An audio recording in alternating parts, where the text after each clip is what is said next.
A few weeks ago, I threatened you with that I was going to share my thoughts on prayer pursuant to a conversation that Francis and I had.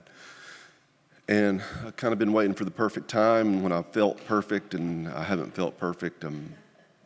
There's not a perfect time, and I'm not going to feel perfect, I guess. So I'm just going to do it. I'm just going to slog through it, I guess. So my ideas, I wrote this some weeks ago. I stand by these ideas, but as I think I mentioned, I don't believe these ideas are complete. I think some of you will have things to add to make a more complete picture, so I'm not presenting this as this is the whole of it. A fella named Milton Green that he's passed away now, but he was influential when Alice and I were younger. He's a Bible teacher. He used to say, we've all got the bread. Scriptures call God's teachings, Jesus' teachings, the bread of life. And Milton would say, we've all got some bread, but none of us have the whole loaf. So we all have to get together. So what I'm presenting, I believe, is bread, but it's not the whole loaf. But my thoughts on prayer. You can put up that first slide. I have slides. It's a presentation. So I call this heavenly dialectic, the purpose of prayer. So you may have heard this argument made before, and you think about it, it's a pretty good argument. People say something like, what's the purpose of prayer? Why would I bother praying? God already knows everything anyway. That's not a bad argument because he does know everything. The purpose of prayer is not to provide God with information. The chief reason for this being he already knows everything. And I'll prove that to you in Matthew 6, verse 8. For your Father knoweth what things ye have need of before you ask him. Then we go to Psalm 139, verse 4. Even before a word is on my tongue, behold, O Lord, you know it altogether. And then in 1 John 3:20, for whenever our heart condemns us, God is greater than our heart, and he knows everything.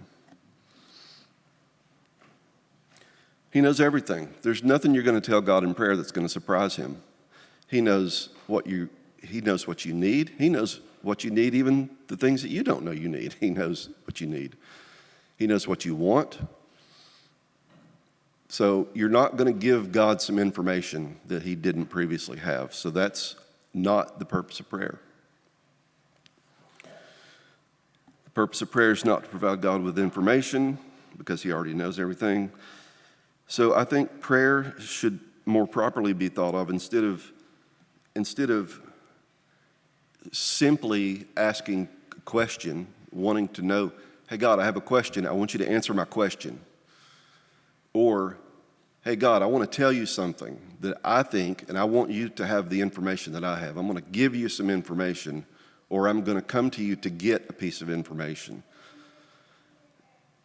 I don't think that's exactly it. I think prayer is more like a dialectic, and I have my definition of dialectic. And this is not the maybe technical, exact definition of dialectic, but I've taken a little bit of liberties to make it kind of fit this. But a dialectic is a reciprocal conversation that facilitates understanding beyond mere factual knowledge. So when we have, and this shouldn't surprise us because this is how we talk to each other. When we're having a conversation, later today when you sit down at lunch with whoever, you're going to have a conversation, and the point of your conversation is not going to be, hey, I need to tell you I've got some data that I've gathered, and I need to give it to you. You don't have it, I have it, I'm going to give it to you. Or, hey, I need to know some data. Will you tell me these data points? You're not doing that. You're having a reciprocal conversation, and out of that emerges, I'll say, meta-knowledge, knowledge above what you just... I can't remember who said this. Let's see if this is in my notes. I can't remember where I heard this, but I heard somebody say, some smart person, that when humans have conversations, they're most of the time trying to figure out what it's like to be the other person. Like you're trying to connect, you're trying to understand, well, how is the world for you? I know how it is for me, but it helps me to know how it is for you. And I get a bigger picture. If I just have my own perceptions, my own reactions to the world, that's very narrow. But if I can have a conversation with you and kind of see how the world is for you, I get a better, we don't do this consciously, but we do it. And so we shouldn't be surprised at the concept that when we have a conversation, that it's not just sharing facts or receiving facts. If I were to shout, "Go Braves," you're not going to look around the room for the Braves and wonder where I'm telling them to go. Go Braves! You're not going to be, where's he want them to go? You will understand that I'm looking to identify and celebrate a value that we have in common. I wouldn't do this in a room by myself. When I see David Ward come in the building, I'm like, "Go Braves!" because of a game last night or whatever, or a game today. Do what? But I don't have to explain that to you. When I say "Go Braves," I don't have to say, "Look, no, I don't mean the Braves are here and I'm telling them to go somewhere." What I really mean is I just want to celebrate that me and David both love the Braves, and I just wanted to kind of share that moment with him. I don't have to explain that. We all know that. We all do it unconsciously. We're sharing a value.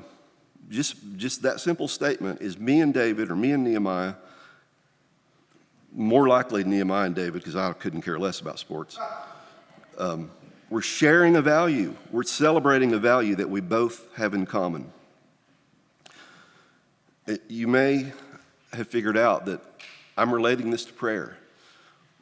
When prayer is less like giving or receiving data and more like sharing a value with the creator of everything.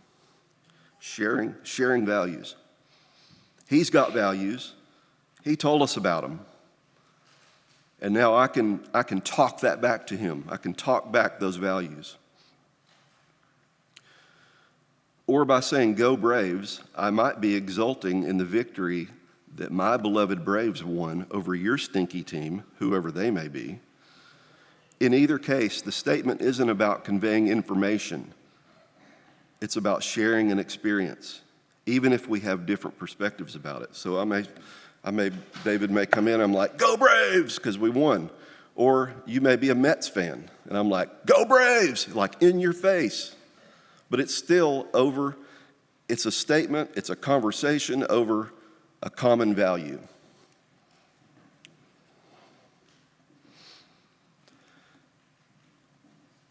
If I were to say, "Hey, how'd your vacation go?" Or, "How are you?" I'm not looking for technical data that I'm going to record in a document somewhere. I'm not expecting you to rate your experience on a 10-point scale. "Well, the food was good, the weather was pleasant, but the drive was awful, so put me down for a 7.69 for this year." It's not what I'm after. What I'm actually looking for is a rhetorical connection with you as a means to participate in your life and share common values. I want to know when I ask you about your vacation, I want to know how the world appears to you. How do you understand the world? I want to know what it's like to be you. I want to hear about your experience and imagine what it's like to be you. So prayer is a means toward having a connection with the Almighty and a participation in his very life, a sharing in common values. Listen to this, and I don't know if this is in the note in the slides, but Psalm 8, verse 3 through 9. So think of this as a prayer, and think of it not as telling God something he doesn't know or asking him a question that you need to know the solution to something. Think of it as a dialectic. It's a conversation. You're going to share values, and out of that will emerge wisdom. When I look at the heavens, the works of your fingers, the moon and the stars which you've established, what is man that you're mindful of him, or the son of man that you care for him? Yet you've made him a little less than God, and do crown him with glory and honor. You've given him dominion over the works of your hands, and you've put all things under his feet. All the sheep and oxen, also the beasts of the field, the birds of the air, and the fish of the sea, whatever passes along the paths of the sea. O Lord, our Lord, how majestic is your name in all the earth. So prayer, rather than providing God with information, is a means by which we connect with the Creator, participate in his life, and share common values. All right, this is where it gets weird. I want to talk about, I don't know if this is in the slides, I can't remember. I want to talk a little bit about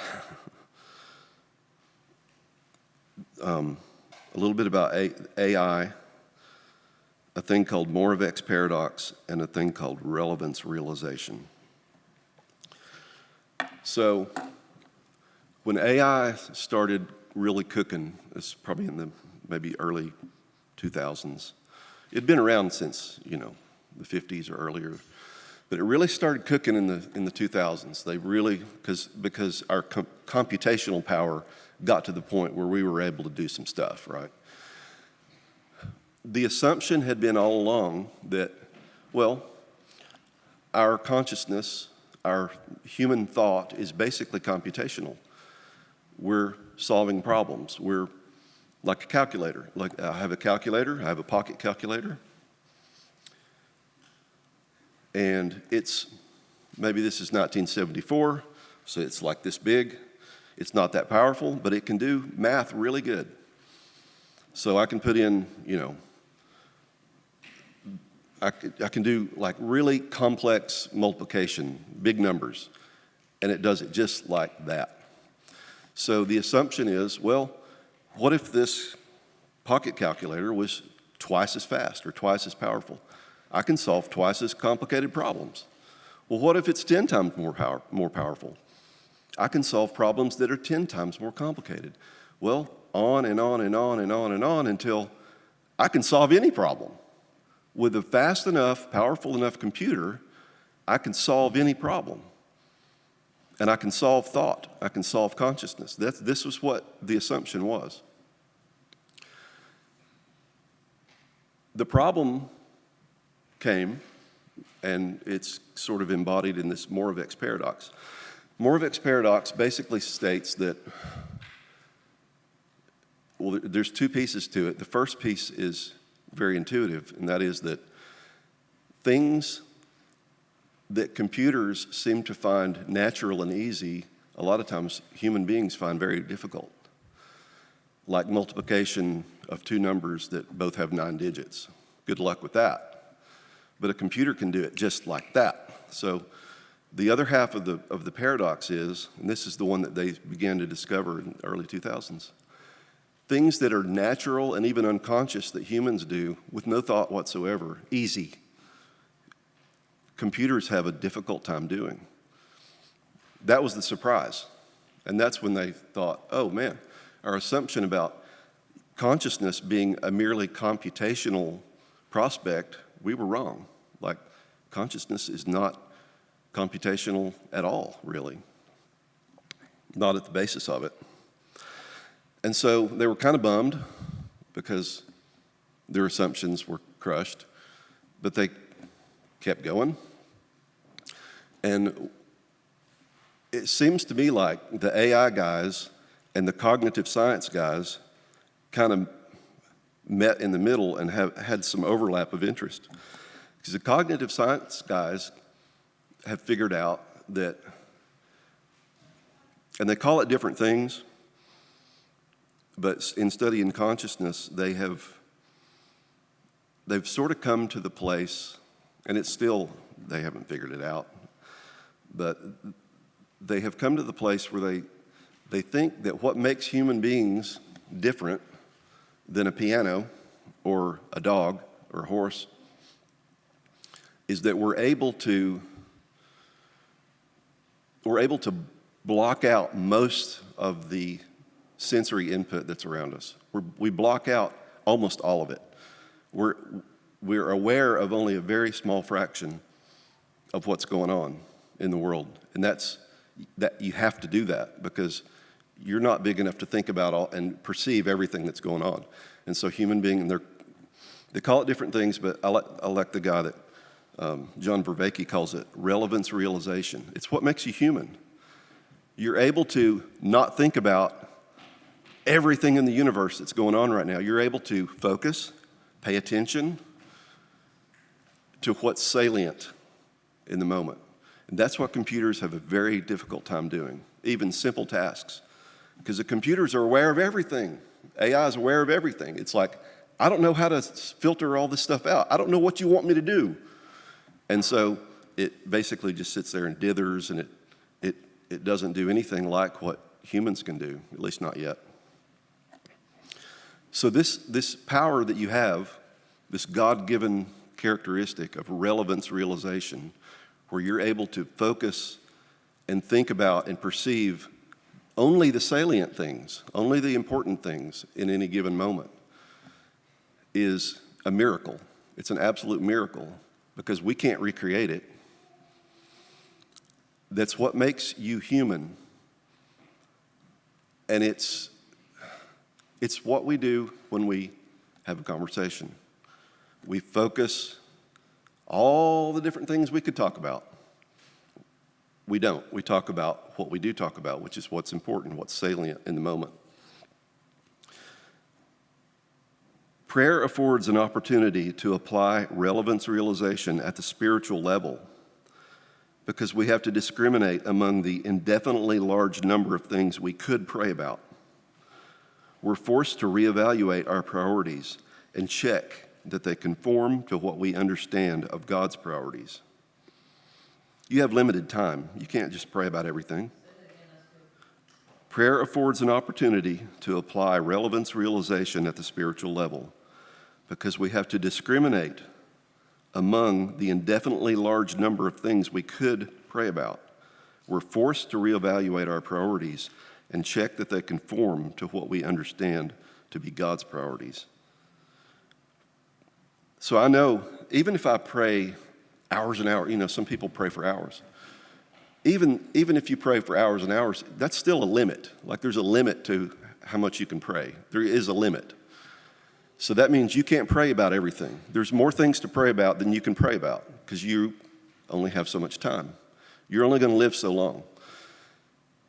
You can't pray about everything. That means you have to decide what you are going to spend your precious prayer time on. And it's going to be the most important thing. But before you can say the most important thing, you're going to have to figure out what is the most important thing.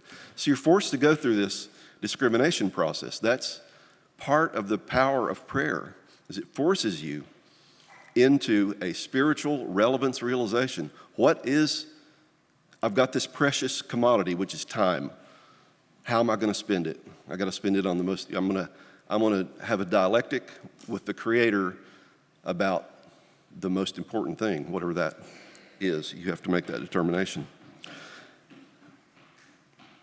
I may notice that I've been praying a lot for my own needs, and then I realize I should be giving thanks that my children are healthy.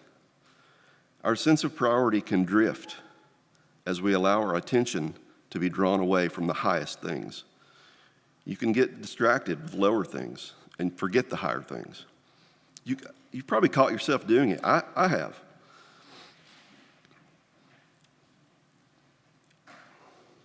Our sense of priority can drift as we allow our attention to be drawn away from the highest things.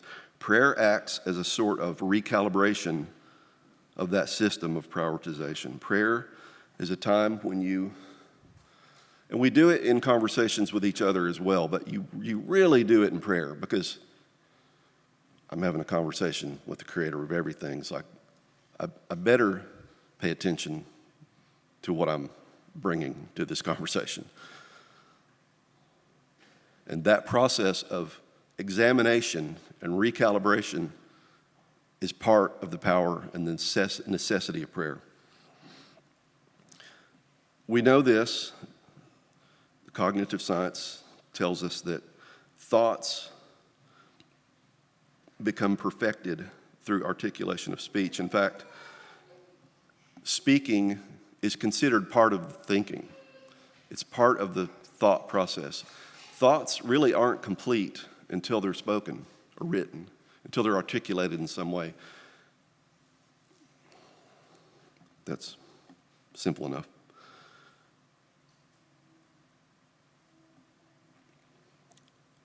Thoughts can be mushy. Thoughts can be imprecise. Thoughts can be conflicting. You can have conflicting thoughts in your head, and it's not until they're articulated do you realize that. So for an idea to be complete, it must be articulated. And I'll take you to Genesis.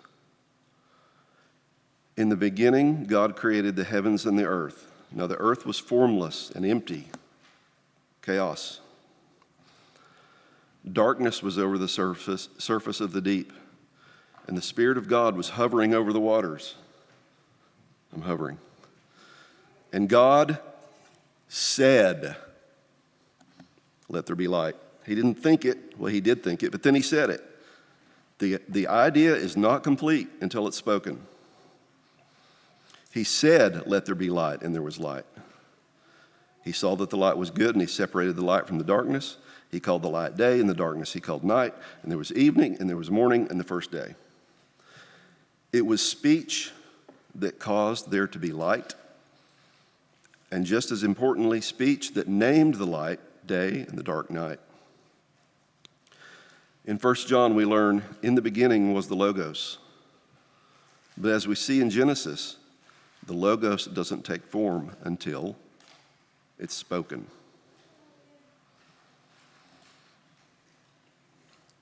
Speaking has a way of exposing inconsistent, irrational, or misprioritized ideas that may have remained hidden if left merely in the realm of private thought. You can think some crazy things. You can think some wrong things. You can think some bizarre things. You can have many thoughts that can't even exist in the same universe together because they're all mutually exclusive. It's easy, and we do it all the time. But speaking has a way of exposing inconsistent, irrational, or misprioritized ideas that may have remained hidden if left merely in the realm of private thought. I'm sure you've had a great idea before. I got a great idea. And as soon as you said it out loud, it was obviously not so great, either to yourself or maybe embarrassingly to others. It was pointed out to you. So you can have a great idea, and it's only when you speak it or articulate it do you realize, oh, that's a stupid idea. What was I thinking? Or you can do this in dreams too. Like, I have great ideas in dreams, and it's like, man, this is the greatest invention ever. When I wake up, I'm going to totally make this thing. You wake up and you're like, that was ridiculous. What was that? That was just silly. So it's articulation, it's speech that takes that thought, that sort of fuzzy, incomplete, indistinct idea, and fixes it up, makes it into something that can live in the real world. Prayer forces us to articulate our sometimes vague or confused inclinations into real speech, which may then be checked to see how well they conform to the ways of God. Listen to yourself pray. I may feel justified in some emotion that I'm experiencing, but it's only when I put it into words, Lord, kill Jerry, do I realize that I'm out of line. I can feel it. I feel hatred toward Jerry. He's a jerk, but I'm kind of okay with that. I don't realize that I'm in the wrong until I actually say, Lord, kill Jerry. Then, oh, what did I just say? Oh, that's not right. You don't do this consciously, but you do this. We do this. That's what it's like to be a human.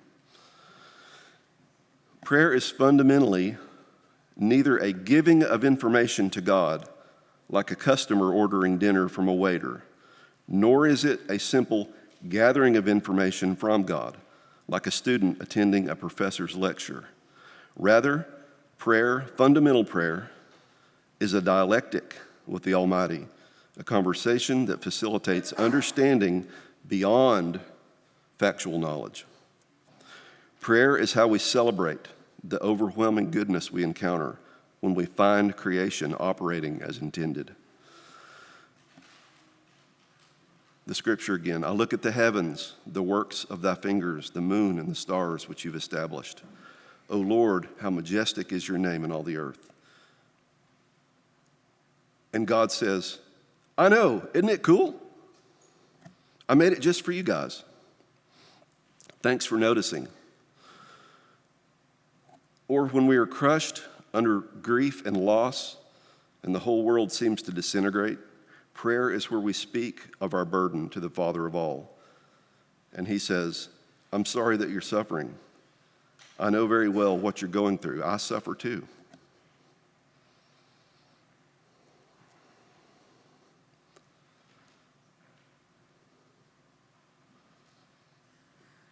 It's a conversation. The power of it is that it sharpens your fuzzy, incomplete, indistinct ideas into proper thought that can really live in the real world. It's a dialectic. I'm sure a lot of you talk to yourselves. You ever talk to yourself? Even when you're alone, you talk to yourself. You know why you do that? Because that's how you think. Talking is how you think. You're talking to yourself. Why would you talk to yourself? You already know what you're going to say. Because the act of speaking is part of thought. It's a necessary part of thought. So it's very important that we speak with, conversate with, have a dialectic with the highest of all possible, the Almighty.